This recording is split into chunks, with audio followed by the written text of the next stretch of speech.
Hi everyone, my name is Emily Pulaski. Um, Today I'm going to be talking about mixed paradigm design research. Today I'm presenting a peer-reviewed article titled Design-Based Research, Putting a Stake in the Ground by Sasha Bararb and Kurt Squire. This article was published in 2004 in the Journal of the Learning Sciences.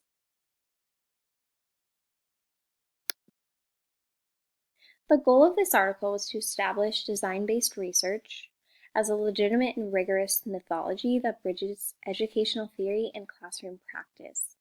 The authors aim to define what DBR is, explain how it works, and advocate for its broader adoption in the learning sciences.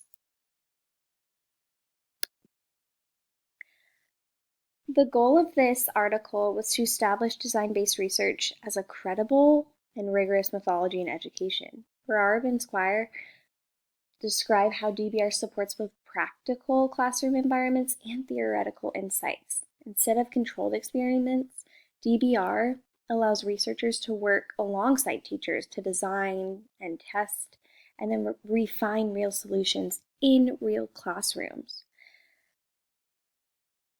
DBR means that context matters. You study learning within the real environment. What stood out to me is how DBR empowers teachers to be co-researchers. They actively design and reflect, which makes it ideal for project-based and inquiry-based learning environments, like the ones I intend to foster in my classroom.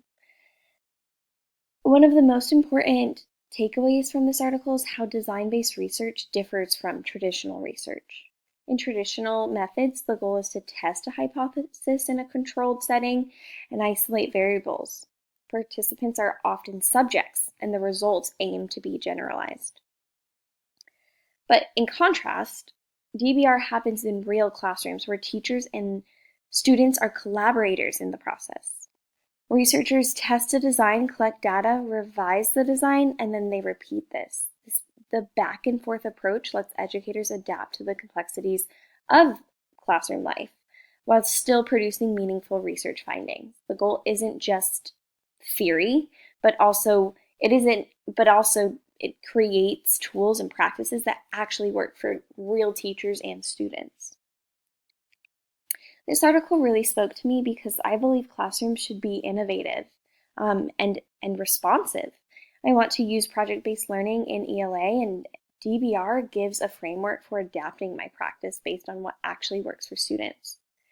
It empowers me to act not just as a teacher, but as a reflective practitioner who's constantly learning alongside my students. DBR helps bridge the gap between academic research and the messy, wonderful reality of the classroom. That mindset is exactly what I hope to carry into my practice, not just implementing ideas, but evaluating and refining them to support better learning outcomes. Thank you so much for listening to my mixed paradigm design research presentation. I hope you enjoyed it.